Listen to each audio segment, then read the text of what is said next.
Assalamualaikum warahmatullahi wabarakatuh. Hari ini saya akan menjelaskan terkait briefing mata kuliah layanan BK di pendidikan dasar dan menengah. Mata kuliah ini adalah mata kuliah dari dua mata kuliah sebelumnya yang digabung, yaitu layanan BK di pendidikan dasar dan di menengah yang sekarang dijadikan satu mata kuliah jadi 3 SKS. Sebelumnya ada masing-masing 2 SKS. Nah, di sini ada tim dosen LBKPDM ya, disingkatnya ya, layanan BK di pendidikan dasar dan menengah. Ada saya sendiri Fajar Bilkis, kemudian ada Bunda Masada, ada Bu Siva, Bu Wahyu, Pak Fauzi, Bu Rahmadania, dan Bu Desi. Di pertemuan 1 kita akan membahas terkait pendasaran mata kuliah. Untuk pendasaran mata kuliah itu ada istilah dalam memahami sesuatu untuk mendapatkan keterampilan, itu namanya keterampilan proses. Kita perlu mempelajari yang namanya apa, mengapa, bagaimana. Jadi apa sih definisi dari mata kuliah ini, layanan BK di pendidikan dasar dan menengah? Mengapa diperlukan mata kuliah layanan BK di pendidikan dasar dan menengah? Supaya kita itu bisa semangat nih mempelajari mata kuliah ini. Bagaimana materi pembelajaran mata kuliah ini agar tujuan mata kuliah tercapai, sehingga bisa mendapatkan keterampilan dari mata kuliah yang seharusnya. Di definisi layanan BK di pendidikan dasar dan menengah ini saya satukan dari beberapa dirangkum dengan kata-kata sendiri ya, maksudnya bukan kutipan langsung. Jadi layanan itu sebenarnya adalah usaha kita untuk memenuhi kebutuhan orang lain dengan memperoleh imbalan uang atau jasa. Artinya kita itu ada usaha untuk memenuhi kebutuhan orang lain. Nah, orang lain ini siapa? Peserta didik. Jadi layanan itu kita mau memenuhi kebutuhan dari konseli itu.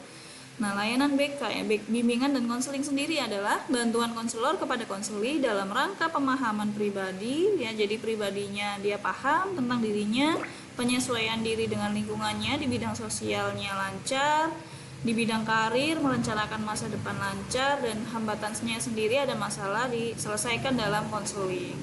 Ini gabungan definisi dari Dekdikbud, Mustafa, Yusuf, dan Parisu.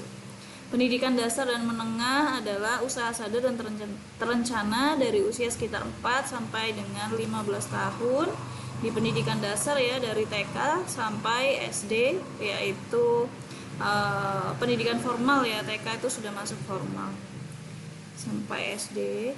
Dan di pendidikan menengah ada dari usia 16 sampai 18 tahun.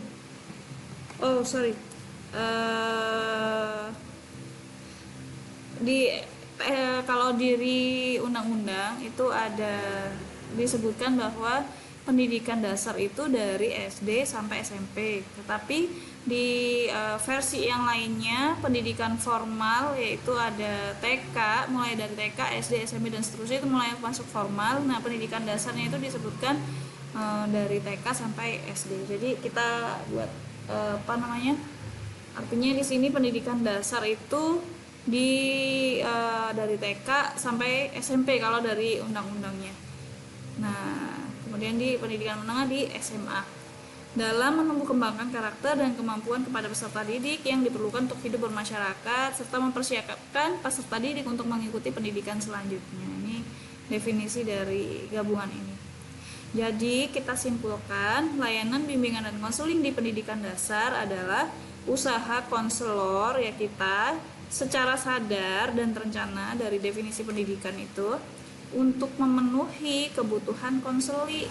Kebutuhannya apa? Kebutuhannya adalah dia dalam pemahaman pribadinya, penyesuaian diri dengan lingkungan sosial, ya, karirnya, merencanakan masa depan, dan mengatasi masalahnya, hambatan dalam perkembangan konseli dari usia sekitar 4 sampai 18 tahun.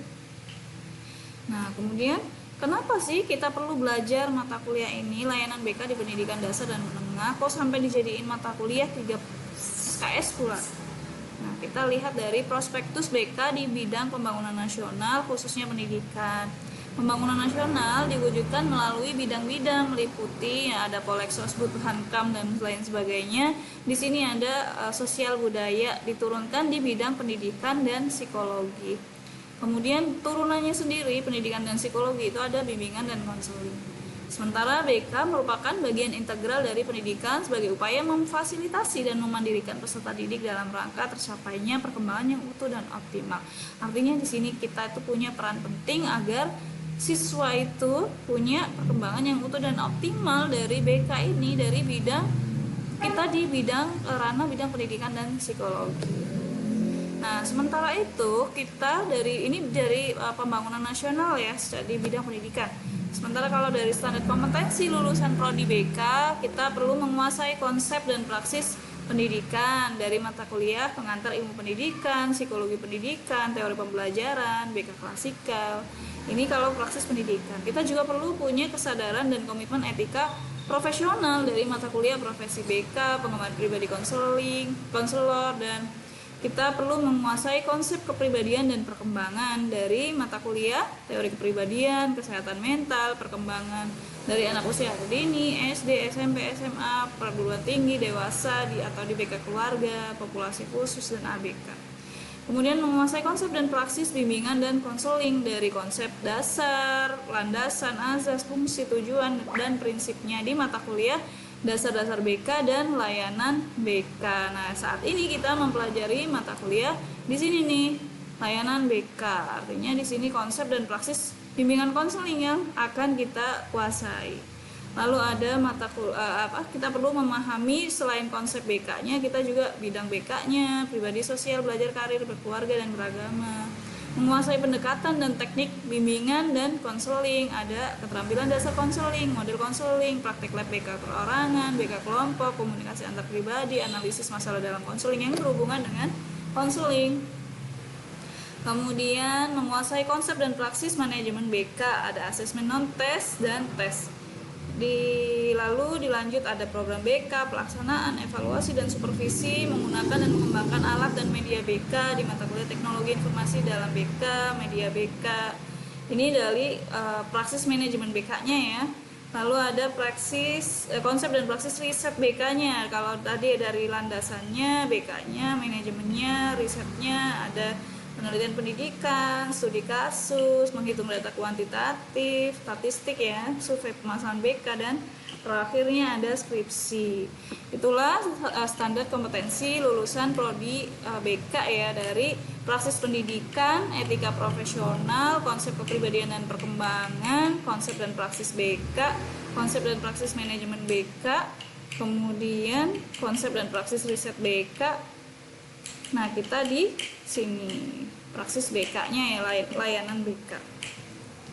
Latar belakang mata kuliah layanan BK di pendidikan dasar dan menengah. Artinya nilai pentingnya apa sih? Idealnya ya kebutuhan konsuli dalam pemahaman pribadi, penyesuaian diri dengan lingkungan, merencanakan masa depan, dan mengatasi hambatan dalam perkembangan konsuli dari usia 4 sampai 18 tahun. Nah, kemudian untuk mencapainya diperlukan layanan BK. Layanan yang diberikan guru BK idealnya sesuai dengan arahan pemerintah dan kebutuhan siswa. Karena kita akan memberikan layanan artinya memenuhi kebutuhan orang lain. Orang lain siapa? Siswa itu. Pemahaman BK pada lingkup remaja dan dewasa ini berbeda sekali dengan lingkup anak-anak. Karena itu diperlukan pemahaman mengenai karakteristik konseli dan pelayanan di tiap jenjang pendidikan. Kekeliruan pemahaman BK pada tiap jenjang akan menyebabkan ketidakefektifan pelayanan. Jadi supaya pelayanan kita efektif, maka kita perlu memahami dari kebutuhan karakteristik konseli tiap jenjang pendidikan. Layanan apa sih yang bisa kita berikan supaya sesuai. Nah, bagaimana pembelajaran mata kuliah ini supaya tujuan dari mata kuliah tercapai? Yang pertama adalah ada 5 garis besar ya dari pendasaran mata kuliah, layanan bimbingan dan konseling di pendidikan dasar dan menengah yang barusan kita bahas, layanan bimbingan dan konseling, kemudian kebutuhan konseli dari TK, SD, ABK, SMP, SMA, komponen layanan BK dan strategi implementasi program, ini yang nanti kita akan perdalam termasuk praktikumnya di kelas, lalu digabung dengan manajemen program. Lalu di silabus pertemuan 1 ada pendasaran mata kuliah layanan BK di pendidikan dasar dan menengah. Materinya yang tadi kita bahas ya, apa definisi layanan BK di pendidikan dasar dan menengah, mengapa perlu belajar layanan BK di pendidikan dasar dan menengah, prospektif BK di bidang pembangunan nasional, khususnya pendidikan, kemudian standar kompetensi lulusan prodi BK, dan dilanjut ke latar belakang mata kuliah layanan BK di pendidikan dasar dan menengah. Sehingga diperlukan mata kuliah ini karena kita sebagai BK punya peran pembangunan nasional, khususnya pendidikan, dan standar kompetensi lulusan prodi BK salah satunya adalah menguasai konsep dan praksis bimbingan dan konseling, yaitu pemberian layanan. Sementara layanan harus sesuai sama kebutuhan konseling di tiap karakteristik jenjang pendidikannya, dan itu akhirnya mempengaruhi ke pelayanan apa yang efektif yang bisa kita berikan sesuai kebutuhan mereka. Nah, bagaimana pembelajaran mata kuliah ini agar tujuan mata kuliah tercapai? Ini ada materinya, silabusnya, dan kontrak kuliahnya. Dari materinya ini ya untuk hari ini, lalu kalau silabus itu meliputi capaian pembelajaran, kegiatannya apa, indikator pencapaian kompetensi untuk penilaian, dan penilaiannya. Nah, capaian pembelajarannya adalah semangat, mahasiswa itu punya semangat untuk mempelajari layanan BK di pendidikan dasar dan menengah. Kegiatan pembelajarannya kita bisa dengan diskusi brainstorming. Brainstorming artinya kita bisa mempertanyakan kembali kepada mahasiswa. Contohnya misalnya seperti ini. Misalnya ya, kenapa sih kita perlu belajar layanan BK di pendidikan dasar dan menengah? Nah, kita bisa tanyakan kepada mahasiswa, biar mahasiswa yang jawab dulu, baru kita beri arahan. Lalu indikator pencapaian kompetensi untuk penilaian. Ini di sini ada kita memahami definisi layanan BK di pendidikan dasar dan menengah untuk hari ini ya. Lalu menghayati perannya dalam pembangunan pendidikan. Ini mendalami kompetensi sebagai guru BK, ini menginternalisasikan pentingnya mata kuliah dari sini. Latar belakang mata kuliah. Penilaiannya kita di akhir di akhir selesai tiap mata kuliah kita bisa kasih kuis yang itu bisa kita jadikan bahan tambahan nilai untuk mahasiswa. Kayak misalnya apa yang dimaksud dengan layanan BK di pendidikan dasar dan menengah. Kalau mereka mendengarkan ya mereka bisa jawab tadi. Apa kedudukan BK dalam pembangunan nasional? Apa keahlian yang harus dimiliki oleh sarjana bimbingan dan konseling? Tadi standar kompetensi lulusan prodi BK. Mengapa penting mempelajari mata kuliah layanan BK di pendidikan dasar dan menengah? Nah, ini di sini yang C ini ya, poin 2C. Apa tugas dari mata kuliah ini? Nah, ini tugasnya ya kita bahas habis ini. Apa peraturan yang harus ditaati dalam proses pelaksanaan mata kuliah ini? Nah, ini kita tanyakan lagi supaya mahasiswa itu melihat lagi sebenarnya nangkep nggak sih, kita bisa lihat nangkep nggak sih tugasnya apa, karena kadang udah dijelasin ternyata minggu berikutnya nanya, Bu, tugasnya apa, ya, padahal udah dijelasin gitu. Jadi kita simpulkan kembali peraturannya juga biar mereka menyimpulkan kembali. Di pertemuan kedua ada pembahasan layanan bimbingan dan konseling. Materinya ada paradigma layanan BK, tujuan layanan BK, fungsi dan manfaat bagi siswa dan kelembagaan, standar pelaksanaan layanan BK, ada standar isi layanan BK itu meliputi komponen dan strategi implementasi BK, ada standar prosedur layanan BK. Supaya layanan ini ya efektif, maka ada standar prosedurnya. Dimulai dari prinsip BK dalam pendidikan dasar dan menengah. Prinsipnya itu sudah sesuai belum? Sudah sesuai asas belum? Sikap guru dalam memberi layanan ini sudah memuaskan belum bagi siswa? Di capaian pembelajaran mata kuliah ini, pertemuan 2, ada mendalami pentingnya memberikan layanan BK secara profesional kepada peserta didik. Jadi mereka masih tahu nih, saya sebagai guru BK harus profesional. Kegiatan pembelajarannya brainstorming ya, kita bisa tanyakan apa paradigma layanan BK itu seharusnya kayak gimana sih menurut kalian. Bisa lewat pertanyaan yang mereka bisa menjawab, kemudian kita beri jawabannya. Indikator pencapaian kompetensi untuk penilaian ada memahami paradigma layanan BK ini, memahami tujuan, fungsi, dan manfaat layanan BK, memahami standar isi layanan BK yang tadi ya, komponen dan strategi implementasi BK, memahami perbedaan prinsip BK dalam pendidikan dasar dan menengah. Jadi prinsip BK-nya itu di sini ya, bedanya apa sih di pendidikan dasar dan menengah? Memahami asas pedoman yang harus dilakukan dalam pelaksanaan BK, mengetahui indikator sikap profesionalitas guru dalam memberikan pelayanan. Untuk penilaiannya, nah ini bisa misalnya BK dinilai sebagai tempat masalah siswa, apakah benar? Apa sih paradigma BK yang benar? Itu ada jawabannya ya di pertemuan kedua. Apa tujuan, fungsi, dan manfaat diadakannya layanan BK? Layanan BK memiliki standar berisi komponen dan strategi implementasi program. Sebutkan apa perbedaan prinsip BK dalam pendidikan dasar dan menengah. Apa asas pedoman yang harus dilakukan dalam pelaksanaan BK? Apa indikator sikap profesional guru dalam memberikan layanan? Di pertemuan 3 dan 4 ini dibagi dua nanti, kebutuhan konseli TK, SD, anak berkebutuhan khusus, SMP dan SMA. Materinya adalah kebutuhan perkembangan tiap jenjang ini pendidikan, materi bimbingan yang seharusnya kita berikan apa, masalah yang sering dijumpai di usia ini apa, penanganan konselingnya, cocoknya bagaimana. Capaian pembelajarannya, memahami kebutuhan konseli di tiap jenjang pendidikan. Kegiatan pembelajarannya sama brainstorming. Indikator pencapaian kompetensi untuk penilaian, memahami kebutuhan konseli di tiap jenjang pendidikan. Mereka paham nih kebutuhannya apa, memahami bahwa setiap siswa berkebutuhan khusus, bahwa terdapat siswa yang berkebutuhan khusus. Memahami materi bimbingan apa yang bisa diberikan pada setiap jenjang pendidikan, memahami masalah yang sering dijumpai di tiap jenjang pendidikan, memahami bagaimana penanganan konseling pada tiap masalah tersebut. Penilaiannya, sebutkan kebutuhan konseling di jenjang pendidikan TK, SD, SMP, SMA, apa kebutuhan ABK, apa materi bimbingan yang bisa diberikan pada jenjang TK, SD, SMP, SMA, apa masalah yang sering dijumpai di jenjang pendidikan TK, SD, SMP, SMA, berikan contoh penyelesaian masalah di jenjang TK, SD, SMP, SMA. Untuk silabus pertemuan 5 sampai 15 ada komponen layanan BK dan strategi implementasi program. Nah, ini yang diperdalam. Materinya ada, kalau komponen layanan BK itu kan ada 4 garis besar: layanan dasar, pelayanan responsif, pelayanan perencanaan individu, dukungan sistem.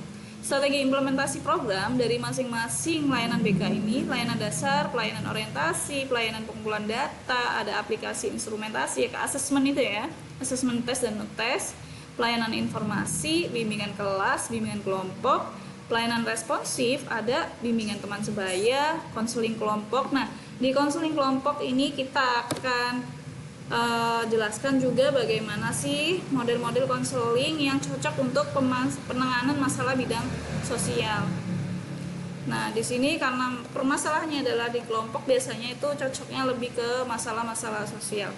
Konseling individual biasanya untuk masalah-masalah pribadi, kolaborasi dengan guru mapel, wali kelas, ortu, ya bisa ngadain seminar ya, dan pihak terkait di luar sekolah, misalnya dokter, psikolog, psikiater. Nah, ini bisa kita gunakan untuk belajar juga konseling bidang belajar.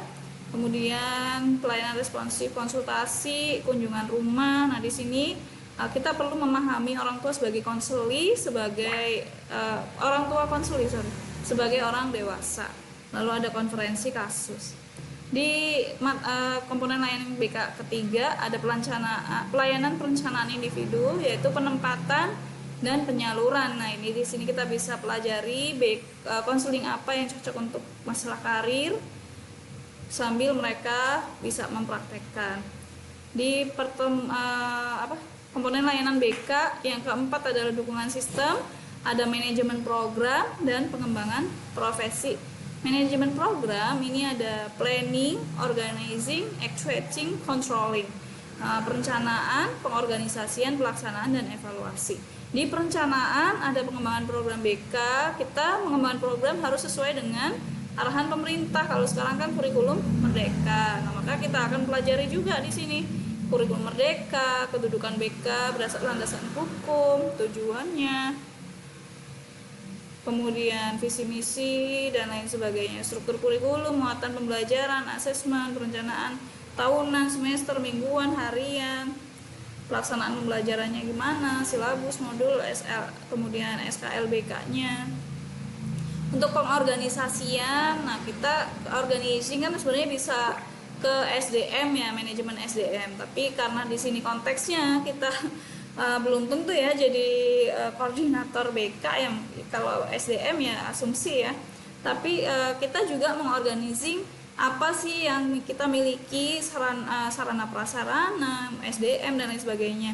Termasuk salah satunya adalah alat dan media BK. Kita bisa menggunakan dan mengembangkan sesuai dengan kebutuhan.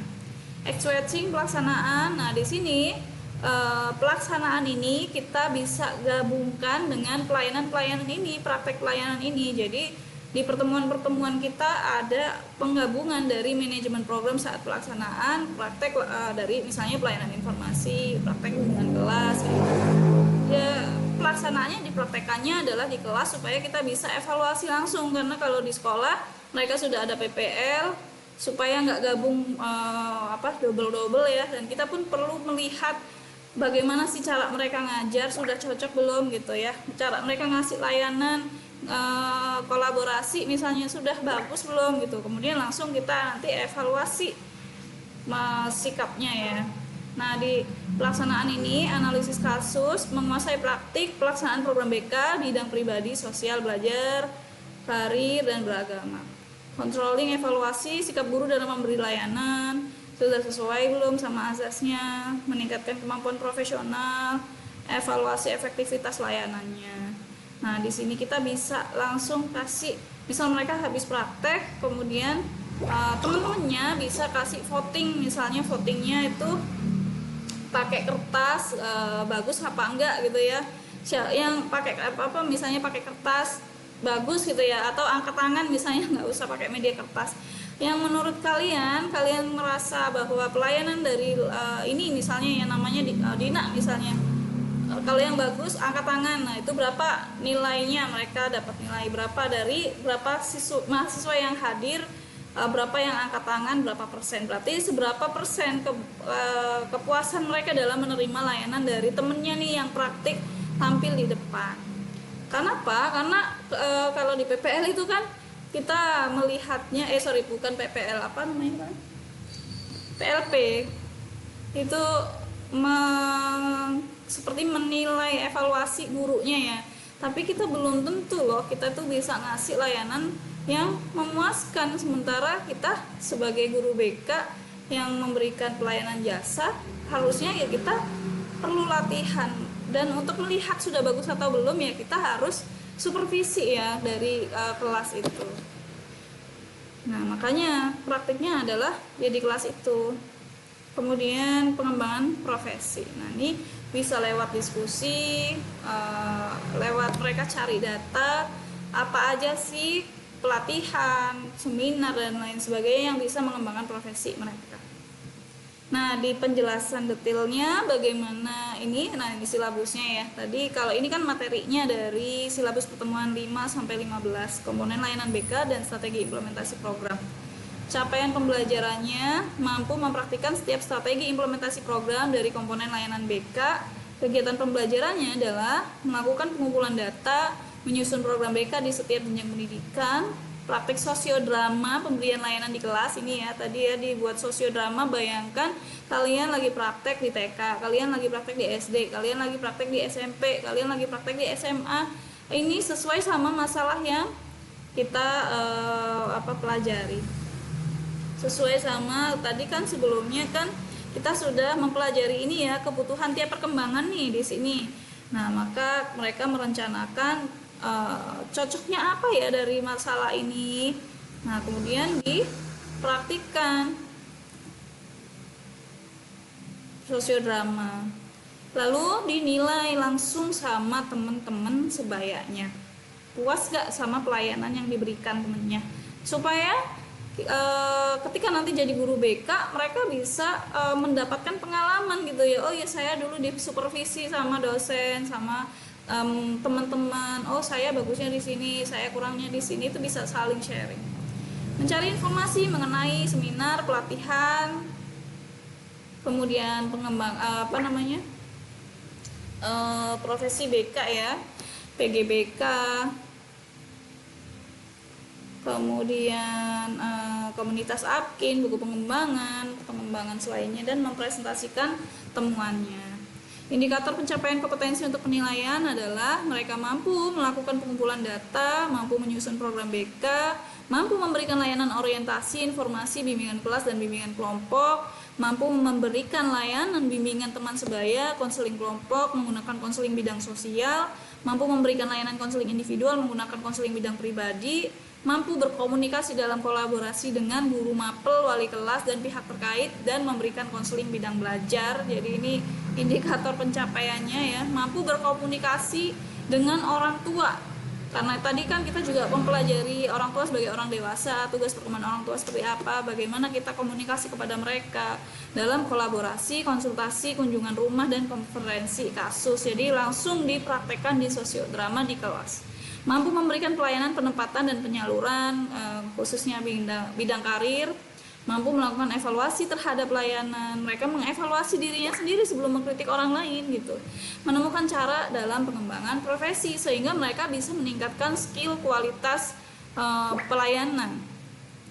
Penilaian di pertemuan 5-15 ini adalah mengumpulkan hasil asesmen non-tes, mengumpulkan perencanaan program layanan BK di setiap jenjang pendidikan, praktikum layanan orientasi, informasi, bimbingan kelas dan bimbingan kelompok, praktikum layanan bimbingan teman sebaya, konseling kelompok, menggunakan konseling bidang sosial. Ini semua nanti dibuat kelompok ya, jadi mereka nggak bikin ngerjain ini semua satu orang ngerjain, enggak, tapi nanti dibagi-bagi, jadi masing-masing sudah kebagian ada gitu ya, supaya mereka bisa memfokusi latihannya. Praktikum layanan konseling individual menggunakan konseling bidang pribadi, praktikum kolaborasi dengan guru mapel, wali kelas dan pihak terkait dan memberikan konseling bidang belajar, praktikum berkomunikasi dengan orang tua dalam kolaborasi, konsultasi, kunjungan rumah dan konferensi kasus, praktikum layanan penempatan dan penyaluran BK karir, mendapat nilai baik dari kepuasan teman sebaya terhadap layanan, presentasi terkait temuan informasi pengembangan profesi. Penempatan pertemuan mata kuliah kelas reguler ada 16 pertemuan, di mana pertemuan 8 ada UTS, pertemuan 16 ada UAS. Pertama ada yang hari ini ya, layanan BK di pendasaran mata kuliah. Lalu layanan BK pertemuan 2, pertemuan 3 kebutuhan konseli ya dari pendidikan dasar ya, TK, SD dan ABK. Pertemuan 4 kebutuhan konseli sekolah menengah pertama dan sekolah menengah atas. Sebenarnya saya kurang sepakat ya sama ini undang-undangnya, katanya SMP masuk ke pendidikan dasar. Jadi di pendidikan dasar ada SD sampai SMP, tapi namanya aja menengah gitu, harusnya sih menengah ya. Jadi kita buat klasternya digabung ya, karena sama-sama remaja SMP dan SMA ini di pertemuan 4. Sementara di pertemuan 3 sudah ada TK, SD sama ABK. Pertemuan kelima, komponen layanan BK dan strategi implementasi program. Ada layanan dasar, yaitu pengumpulan data. Kalau kita balik lagi lihat strategi implementasi program di layanan dasar tadi ya, ini komponen layanan BK dan strategi implementasi program, layanan dasar, pengumpulan data. Di sini berarti. Nah, ini layanan dasar, pelayanan pengumpulan data. Jadi kita ngumpulin asesmen dulu, ngumpulin data dulu. Makanya di sini kita ada praktikum di sini. Lalu di sini komponen layanan pertemuan 6, komponen layanan BK dan strategi implementasi program, dukungan sistem, manajemen program, yaitu yang planning dan organizing. Yang pertemuan 6 ini dukungan sistem manajemen program yang ini ya. Manajemen program, perencanaan ya, planning and organizing. Jadi mereka menyusun program BK di sini. Ini lewat kelompok, menyusun program BK lewat kelompok dari penjelasan di pertemuan sebelumnya. Jadi dibuat kelompok, misal kelompoknya ini ada di sini pengumpulan data. Pengumpulan data itu kan masing-masing dari bidang itu kan beda ya. Ada TK, SD, SMP, SMA. Nah, pengumpulan datanya berarti mereka melakukan asesmen, mereka mempresentasikan apa aja sih pengumpulan data di TK, SD, SMP, dan SMA. Tapi ini masing-masing itu satu kelompok. Jadi kelompok 1 pengumpulan data TK, kelompok 2 pengumpulan data SD, kemudian kelompok 3 pengumpulan data SMP, kelompok 4 pengumpulan data SMA. Mereka nggak perlu nggak perlu terlalu teoritis, pokoknya saat anak TK apa aja sih yang data bisa dikumpulin pakai apa, SMP asesmen non tesnya pakai apa aja, SD asesmen non tesnya apa aja, SMA apa aja. Lalu di pertemuan, jadi dari pertemuan 5 ini sudah ada 1, 2, 3, 4 kelompok. Pertemuan 6 di manajemen program, berarti mereka nyusun program. Nah, ini nyusun program itu nggak perlu terlalu teoritis, karena teori secara susunan programnya nanti sudah akan saya share, sehingga mereka oh program itu kayak gini loh, mereka nggak perlu nyusun lagi dari awal, hanya mereka menyusun kebutuhan di tiap layanan itu, di tiap jenjang. Misalnya TK itu harusnya dikasih layanan apa aja. Nah, mereka bikin program tahunannya. Layanan ini karena ada tahap perkembangan ini, masalahnya yang sering muncul ini, maka mereka cocoknya programnya ini nih, gitu. Jadi mereka nyusun programnya di program tahunannya ya, langsung aja ke program tahunannya. Butuhnya apa untuk anak TK, untuk anak SD, untuk anak ini. Ini jadi 4 kelompok ya. Program untuk TK, SD, SMP, SMA, 4 kelompok. Kemudian dukungan sistem. Nah, pertemuan 7, komponen layanan BK dan strategi implementasi program. Ada dukungan sistem, manajemen program, itu ada actuating tadi kan pelaksanaan. Nah, pelaksanaannya itu kita jadi di sini tuh menggabungkan manajemen program dari awalnya kan ngumpulin data, kemudian merencanakan, mengorganising alat dan media BK-nya pakai apa, lalu manajemen programnya di pelaksanaannya. Jadi ini pelaksanaannya ya, pelaksanaan di pertemuan 7 itu ada pelaksanaan, pertemuan 9 juga pelaksanaan, pertemuan 10 itu ada pelaksanaan, pertemuan 11 juga pelaksanaan, praktikumnya ya pelaksanaan, pertemuan 12 juga pelaksanaan, baru di pertemuan 13 nanti controlling, evaluasi. Nah, di pertemuan ke pelaksanaan ini ya, dari pertemuan 7 itu kan bagian pelaksanaan, itu kan bagian dari manajemen program, bagian dari dukungan sistem. Nah, sementara layanannya itu ada layanan dasar. Kita bagi di sini ada layanan dasar di pertemuan 7, pelayanan responsif pertemuan 9, kemudian pelayanan responsif lagi pertemuan 10, pelayanan responsif lagi pertemuan 11, pelayanan perencanaan individu di pertemuan 12. Kita bahas lagi di pertemuan 7 ya, pelayanan dasar ada layanan orientasi, informasi, bimbingan kelas, dan bimbingan kelompok. Saya gabung jadi satu. Di sini jadi ada berapa kelompok nih? 1, pelayanan orientasi 1, pelayanan informasi 2, bimbingan kelas 3, bimbingan kelompok 4 kelompok ya untuk pertemuan 7 yang praktikum. Yang praktik maju di depan ada 4 kelompok. Layanan orientasinya bukan 4 kelompok ya, berarti ya lebih ya, karena ini kan ada TK, SD, SMP, SMA. Jadi bisa ngasih layanan orientasi kalau ini ya, atau bisa dibuat layanan orientasi untuk TK, misalnya layanan informasi untuk SD, bimbingan kelas untuk SMP, bimbingan kelompok untuk SMA misalnya. Itu bisa kayak gitu biar waktunya cukup. Atau mau dibuat layanan orientasi untuk TK, SD, SMP, kayaknya nggak cukup sih kalau di satu pertemuannya ya, jadi bisa mereka layanan orientasi untuk masing-masing ini jadi beda tingkat pendidikannya, tapi layanannya juga beda. Buat contoh aja, yang nantinya mereka langsung dievaluasi sama teman-temannya, siapa yang sepakat kalau ini bagus angkat tangan, kemudian dapat berapa temennya yang angkat tangan, berapa persen dari berapa mahasiswa yang datang di kelas. Nah, mereka bisa dapat penilaian, oh berarti evaluasinya pelayanannya sudah memuaskan atau belum. Nah, supaya ini disampaikan, mereka langsung dievaluasi supaya mereka benar-benar latihan di rumah gitu. Artinya memberikan layanan itu ada persiapan yang matang.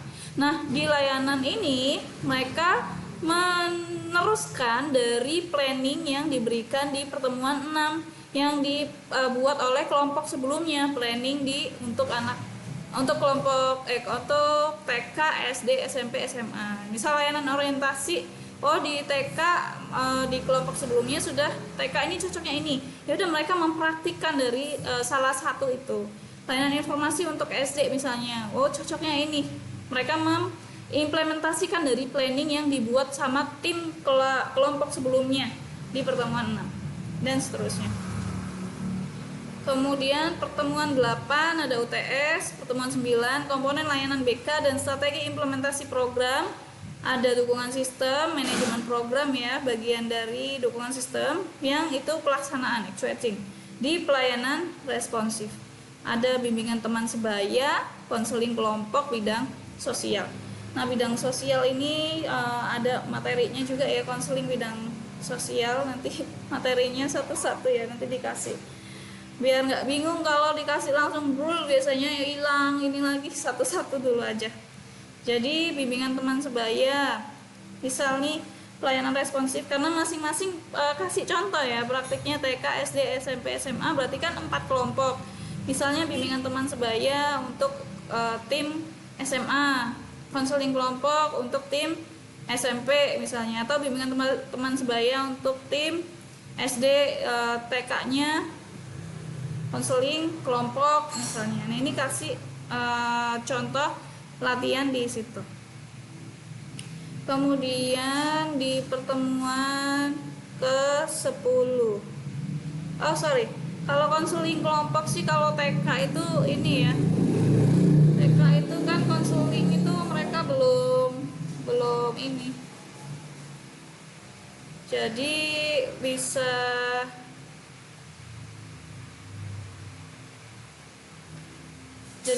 ini, maksudnya bimbingan, lebih ke bimbingan ya, bimbingan untuk teman sebaya. Misalnya teman sebaya itu saling mengingatkan temennya supaya antri gitu ya. Kita yang mengajarkan kepada siswa supaya siswa itu bisa saling mengingatkan kepada teman. Nah, itu nanti bisa dibuat sosiodrama. Lalu jadi ada 4 kelompok juga, kelompok pertemuan 9. Di pertemuan 10 bagian dari ini ya, komponen layanan BK dan strategi implementasi program, itu ada dukungan sistem. Dukungan sistem tadi kan ada 2 ya, manajemen program sama pengembangan profesi.